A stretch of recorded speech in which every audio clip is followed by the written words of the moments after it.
সেই আজকে viral recipe আর রোদের মধ্যে হচ্ছে ডিম ভাজা। আজকে আপনাদেরকে দেখাবো রোদের মধ্যে কিভাবে ডিম ভাজতে হয়। চলুন দেখবেন, লেটস গো।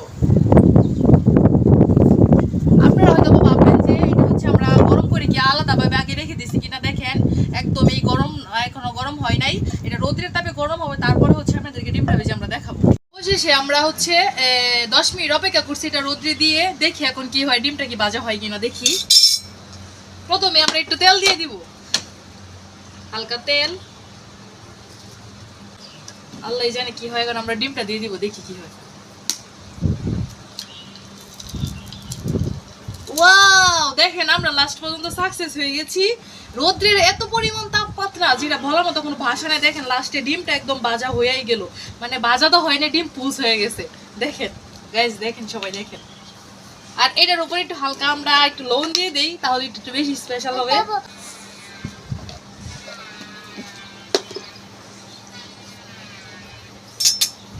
এখানে যেহেতু অনেক রোদের মধ্যে বসে থাকা যাচ্ছে না, তো আমরা 10 মিনিটের মতো বসে ওখানে আমরা অপেক্ষা করবো, দেখি এটা হইতে কতক্ষণ সময় লাগে।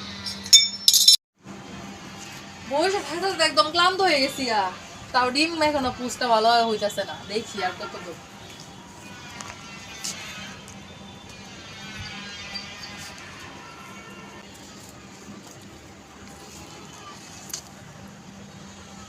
রোদ্রে ভাজা ডিম, মানে রোদ্রে ভাজা ডিম পোচ, দেখবো খাইতে কেমন লাগে। এই যে আমাদের ডিমটা কিন্তু এত তাড়াতাড়ি হচ্ছে না, আস্তে আস্তে হচ্ছে, মানে রোদ্রের তাপ যতটুকু লাগে সেই ইয়াতে আস্তে আস্তে হচ্ছে, পরে ডিমটা হইতেছে। দেখি কতটুকু সময় লাগে।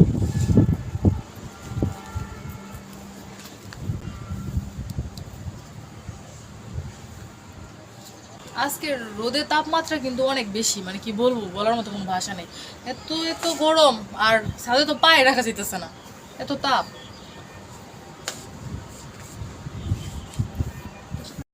গাইজ আসলে হচ্ছে অনেক রোদ, বসে থাকা যাইতেছে না। আর আমরা প্রায় আধা ঘন্টা অবধি বসে আছি, এখন একদম ধৈর্যের বাইরে চলে গেছি। এখন আপনাকে দেখাবো এই আধা ঘন্টা কতটুকু হয়েছে, চলে আপনারা দেখবেন।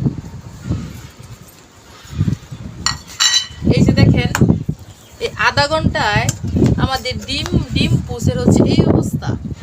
এই যে দেখেন, দেখছেন, আধা ঘন্টায় আমাদের ডিম পোষের হচ্ছে এই অবস্থা।